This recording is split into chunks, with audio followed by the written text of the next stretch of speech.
question is, do we transform the ego, or must we destroy it? I think on the whole, in personal growth and spiritual development, ego gets a little bit too much focus. Do what you do, center yourself where you center yourself, be aware. And in time, the reality or otherwise of the ego will become apparent. And so whether you set out to do anything to the ego, it will be from some perspective of ego self or otherwise. Therefore, in a sense, you can't really mess with something which you identify with in any growthful or developmental way. So by and large, I would say less concern about the so-called ego self, perhaps a little bit more concern about the activities that appear to constitute an ego self. Look into survival strategies, defensive postures, dominant postures and this kind of thing. What is it that's being expressed? What is it that you're saying? How is it that you're relating? Rather than introduce a all-consuming concept such as ego, ego self, ego processes or ego activity.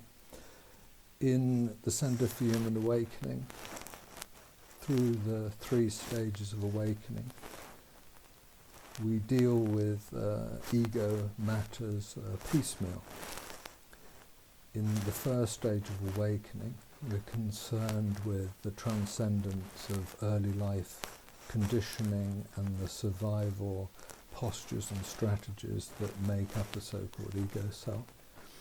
In the second stage of awakening, we're concerned with authenticity, compassion and the heart-centered life, in a sense displacing the so-called ego self.